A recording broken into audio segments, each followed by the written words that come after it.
Hello everyone, welcome to Break Time Classes. तो चलिए शुरू करते हैं। यहाँ पर भारत में यूरोपीय कंपनियों के आगमन के क्रम की बात करें तो क्रम इसी तरह से याद रखना है।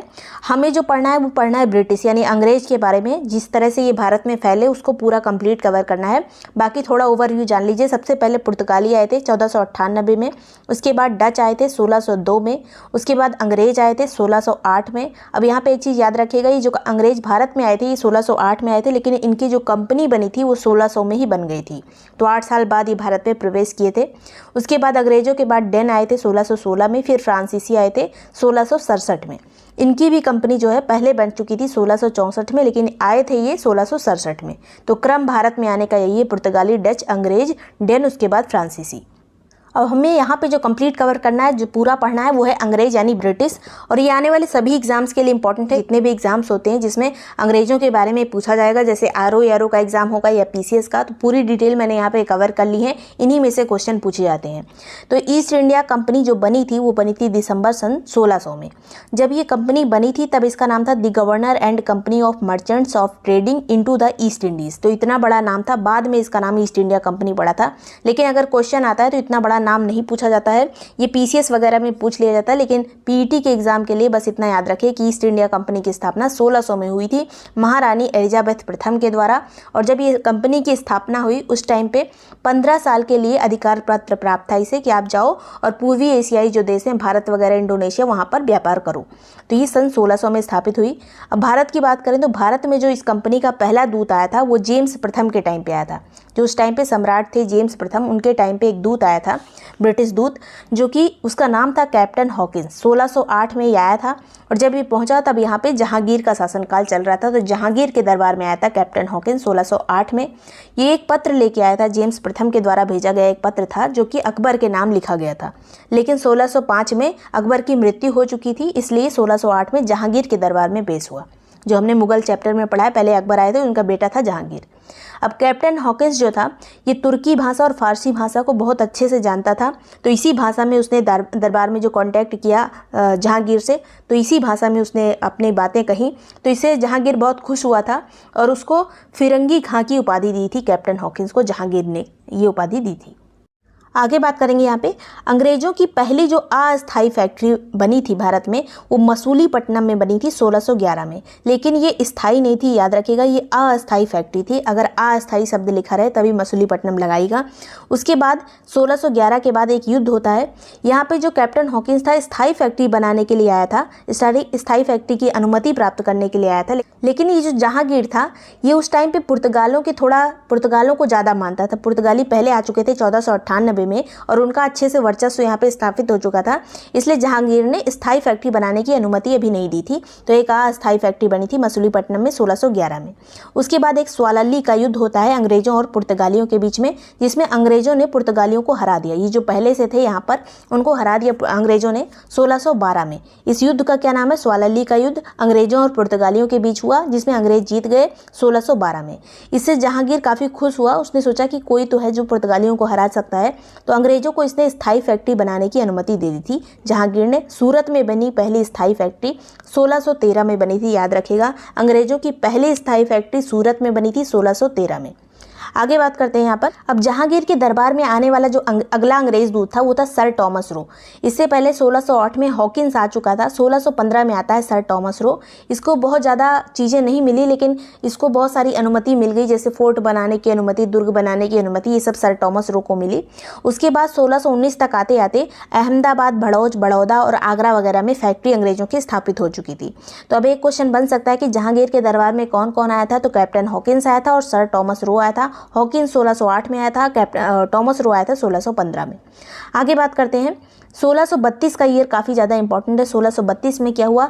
तो अंग्रेजों को गोलकुंडा के सुल्तान से एक सुनहरा फरमान मिला था। तो पूछा जा सकता है गोलकुंडा के सुल्तान से सुनहरा फरमान कब मिला था? 1632 में। इसमें 1500 पैगोडा वार्षिक के दाम पे, मतलब वार्षिक देने पे जो अंग्रेज देते थे गोलकुंडा के राजा को, और इसके बदले में उन्हें अंग्रेजों को पूरा फ्री एक्सेस मिल गया था। जितने भी बंदरगाह थे गोलकुंडा के अंतर्गत आते थे वहाँ पे वो फ्री में व्यापार कर सकते थे अंग्रेज। तो केवल 500 पैगोडा के बदले पूरा फ्री में व्यापार करने को मिल गया। जितने भी बंदरगाह थे वहां तक इनकी पहुंच हो गई। आगे बात करते हैं अब पूछा जा सकता है कि पूर्व में जो पहली फैक्ट्री बनी थी अंग्रेजों की वो कब बनी थी, तो 1633 में बनी थी। कहाँ बनी थी? उड़ीसा में बनी थी, बालासोर और हरिहरपुर में, दोनों उड़ीसा में स्थित है। 1633 में यहाँ पे फैक्ट्री बनी थी अंग्रेजों की। फिर आता है यहाँ पर फ्रांसिस डे, एक व्यक्ति था अंग्रेज फ्रांसिस डे। इसने चंद्रगिरी के राजा से मद्रास प्राप्त किया था, मद्रास को पट्टे में प्राप्त किया था। पूछा जा सकता है किससे प्राप्त किया था, तो चंद्रगिरी के राजा से प्राप्त किया था मद्रास को 1639 में, 1639 में। अब यहीं पे एक किला बना था जो अंग्रेजों का पहला बड़ा एक फेमस किला है, जो है Fort Saint George. Fort Saint George कहाँ पे स्थित है? मद्रास में स्थित है। अब एक चीज़ और पूछा जाता है कि मद्रास की स्थापना किसने की थी, तो जिसको ये पट्टा मिला होगा चंद्रगिरी के राजा से, उसी ने इसकी स्थापना भी की थी मद्रास की। तो मतलब फ्रांसिस डे को माना जाता है मद्रास का संस्थापक 1639 में। आगे बात करते हैं यहाँ पर, ये किले का नाम याद रखिएगा, फोर्ट सेंट जॉर्ज कहाँ पे स्थित है? मद्रास में स्थित है। 1661 आता है। 1661 में एक महत्वपूर्ण कार्य हुआ था, जो पुर्तगाली एक राजकुमारी थी जिनका नाम था कैथरीन। उनका विवाह हुआ था चार्ल्स द्वितीय के, जो कि अंग्रेज राजा थे। तो ये सब काम यूरोप में चल रहा है, वहाँ पे शादी हो गई आपस में, पुर्तगाली और जो अंग्रेज थे उनके बीच एक अच्छा संबंध स्थापित हो गया। तो दहेज में इन्हें बम्बई मिला, अंग्रेजों को दहेज में बम्बई मिला था 1661 में विवाह के बाद। उसके बाद 1661 में विवाह के बाद मुंबई मिल गया। तो 1668 में आके कुछ साल के बाद में चार्ल्स द्वितीय ने बम्बई को 10 पाउंड वार्षिक के बदले ईस्ट इंडिया कंपनी को सौंप दिया। चार्ल्स द्वितीय ने जो बम्बई मिला था उसको 1668 में ईस्ट इंडिया कंपनी को दे दिया, क्योंकि यहाँ पे वो क्या करते बम्बई का, तो कंपनी को उसे सौंप दिया। अब बम्बई का संस्थापक किसे कहा जाता है, अगर क्वेश्चन पूछा जाए तो गेराल्ड ओंगियार को कहा जाता है, क्योंकि इसने बम्बई के डेवलपमेंट के लिए काफ़ी काम किया था। पहला गवर्नर बना था ये बम्बई का, प्रेसिडेंसी का, इसलिए इसे बम्बई का संस्थापक कहा जाता है। आगे बात करते हैं, शाहजहां के द्वारा कुछ दिन बाद शाहजहां के द्वारा बंगाल में सीमित व्यापार की अंग्रेजों को अनुमति मिली। अभी बंगाल में इनका एक्सेस नहीं था, थोड़ी थोड़ी अनुमति मिलने लगी, क्योंकि यहाँ पे एक इनकी बेटी थी, शाहजहां की बेटी थी जहां आरा, उसका इलाज किया था कोई अंग्रेज ने जाके, तो खुश होकर शाहजहां ने थोड़ी अनुमति देती थी बंगाल में व्यापार करने की। आगे बात करते हैं, शाह शुजा जो कि बंगाल का सूबेदार था, मुगलों के द्वारा नियुक्त किया गया था, उसने वार्षिक 3000 रुपये के बदले विशेष व्यापार की अनुमति अंग्रेजों को दे दी थी शाह शुजा ने। अब अगला जो मुगल सम्राट बनता है वो औरंगजेब बनता है। औरंगजेब और अंग्रेजों की भिड़ंत हो गई थी 1686 में। जो अंग्रेज थे ये बंगाल में अपना बहुत ज़्यादा प्रभुत्व जमाने लगे थे, घूसखोरी ज़्यादा करने लगे थे, इसलिए औरंगजेब गुस्सा हो गया था और सभी अंग्रेजों को बंगाल से निकाल के फुल्टा द्वीप भेज दिया था। हुगली के किनारे एक द्वीप था, वहाँ पर सभी अंग्रेजों को भगा दिया था, जहाँ पर बहुत सारे अंग्रेजों की मृत्यु भी हो गई, वहाँ बहुत बीमारियाँ वगैरह फैल गई थी। तो ये बात है 1686 की। तो पूछा जा सकता है किस मुगल सम्राट से किस मुगल सम्राट ने अंग्रेजों को भगाया था, तो औरंगजेब ने भगाया था। आगे बात करते हैं, यहाँ पर जॉब चार्नक एक अंग्रेज था, एक अंग्रेज अधिकारी था। इसके नेतृत्व में बंगाल के सूबेदार से 3 गांव की जमींदारी अंग्रेजों को प्राप्त हुई थी। वो कौन कौन से 3 गांव थे पूछा जा सकता है, तो सुतानाती, गोविंदपुर और कलिकाता, सब तीनों बंगाल में ही स्थित है। सुतानाती, गोविंदपुर और कलिकाता ये किसने प्राप्त किए थे, तो जॉब चार्नक ने प्राप्त किए थे। इसने जाके एक सामंजस्य बिठाया था, जो मुगलों से लड़ाई हो गई थी अंग्रेजों की, उसमें इसने जो है मध्यस्थता का काम किया था जॉब चार्नक ने।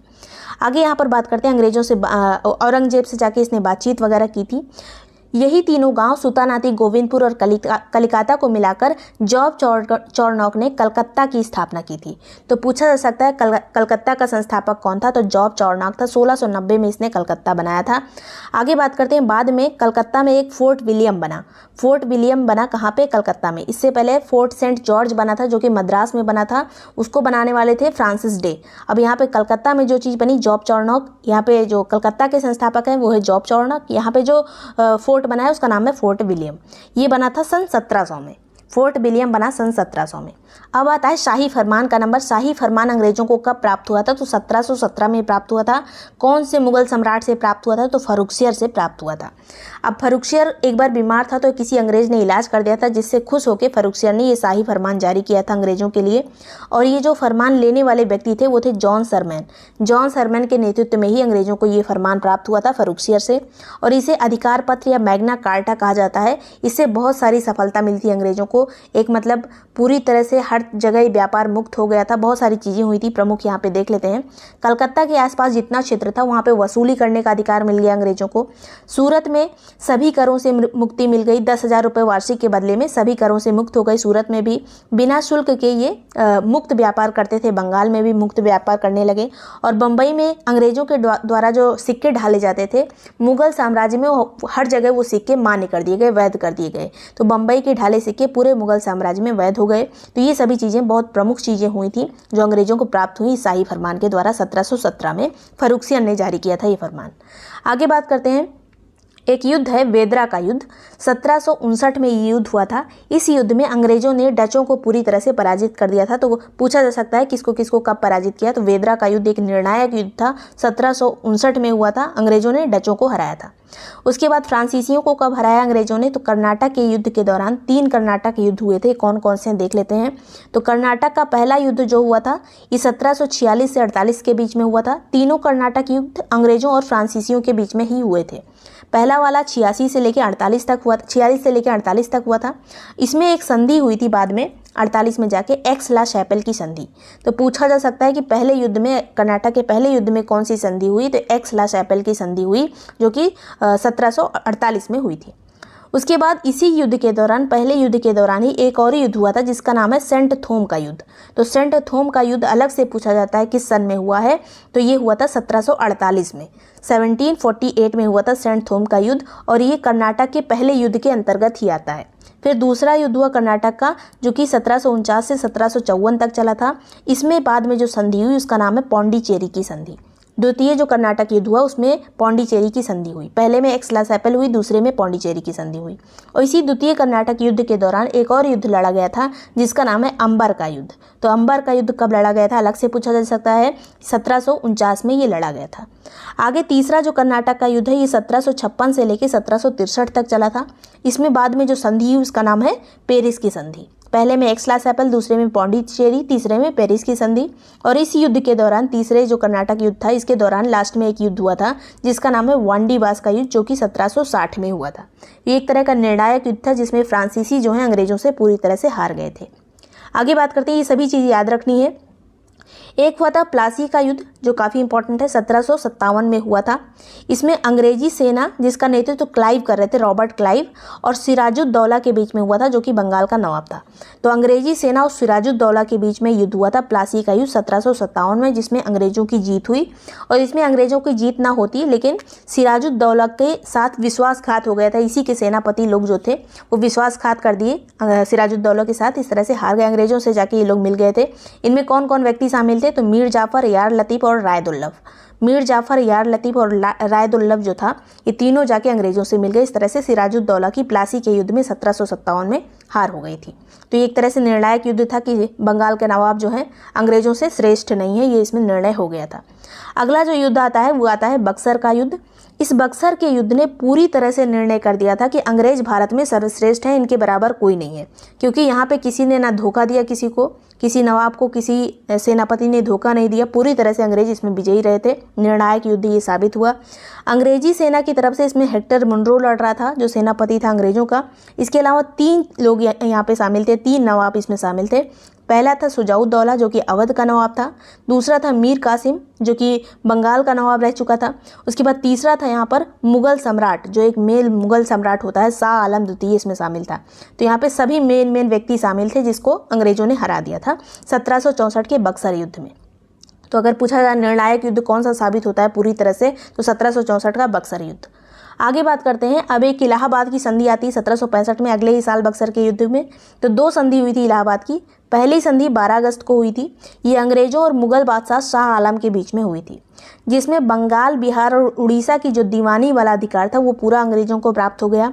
इसके अलावा बादशाह जो शाह आलम था उसको केवल 26 लाख रुपए दिए गए और उसका कुछ क्षेत्र जैसे कड़ा और मानिकपुर का जो क्षेत्र था वो अवध के कब्जे में था, अवध के नवाब के कब्जे में, वो वापस दिला दिया अंग्रेजों ने बादशाह को। जो मुगल बादशाह था शाह आलम उसको वापस दिला दिया। इसके अलावा द्वितीय जो संधि थी वो हुई थी 16 अगस्त को। यहाँ पे पहली वाली जो संधि हुई इसमें मुगल बादशाह को केवल दो चीज़ें मिली, 26 लाख रुपए, दूसरा कड़ा मानिकपुर वाला क्षेत्र जो उसका चला गया था अवध के पास वो वापस मिल गया। द्वितीय संधि में 16 अगस्त में ये अंग्रेजों और नवाब शुजाउद्दौला के बीच में हुई थी। पहली वाली ये हुई थी मुगल बादशाह के साथ, शाह आलम के साथ। दूसरी वाली जो हुई वो अवध के नवाब शुजाउद्दौला के साथ हुई। इसमें नवाब ने कंपनी को क्षतिपूर्ति का 50 लाख रुपए दिया। मतलब जो नवाब था अवध का उसने पैसे दिए अंग्रेज़ों को कि तुम्हारा जो नुकसान हुआ है उसकी क्षतिपूर्ति हम करेंगे, तो 50 लाख रुपए इनको देना पड़ा। इसके अलावा नवाब जो है वो अंग्रेज़ों की सैनिक सहायता लेने को सहमत हो गया। मतलब सहमत होना पड़ा उसको, जो अवध का नवाब था उसको जो सैनिक सहायता थी उसको लेने के लिए एग्री होना पड़ा। उसके बाद जितना भी यहाँ पे सेना का खर्च होता था, जो लखनऊ में सेना रखी गई, अवध में सेना रखी गई, पूरा खर्च अवध का नवाब ही देता था। तो ये सभी चीज़ें द्वितीय इलाहाबाद संधि में हुई। आगे बात करते हैं यहाँ पर। अब यहाँ पे गवर्नर के बारे में पूछा जाता है, इसमें कन्फ्यूजन होता है। तो बंगाल का पहला गवर्नर कौन बना था? तो बंगाल का पहला गवर्नर था रॉबर्ट क्लाइव। उसके बाद अगर पूछा जाए बंगाल का पहला गवर्नर जनरल कौन था? गवर्नर हो गया क्लाइव, अब गवर्नर जनरल पूरा पूछा जाए तो वॉरेन हेस्टिंग था। बंगाल का पहला गवर्नर जनरल वॉरेन हेस्टिंग 1773 में बना था। उसके बाद आते हैं भारत का गवर्नर जनरल कौन था? अभी तक हम बंगाल कर रहे थे। अब भारत का गवर्नर जनरल कौन पहला बना? तो विलियम बेंटिक बना 1833 में। विलियम बेंटिक 1833 में। फिर आता है भारत का अगर पहला वायसराय पूछा जाए, अब गवर्नर जनरल का कॉन्सेप्ट खत्म, वायसराय भारत का पहला कौन बना? तो लॉर्ड कैनिंग बना था 1858 में। तो ये बहुत कंफ्यूजिंग होता है, इसलिए इसको ध्यान से देख लीजिएगा। वीडियो पसंद आया तो लाइक और सब्सक्राइब कर लीजिएगा। पेड ग्रुप ज्वाइन करने का लिंक डिस्क्रिप्शन में पूरा डिटेल दी हुई है, उससे आप ज्वाइन कर सकते हैं, या फिर 7355459135 पे कॉन्टैक्ट कर सकते हैं। Thank you so much for watching Break Time classes.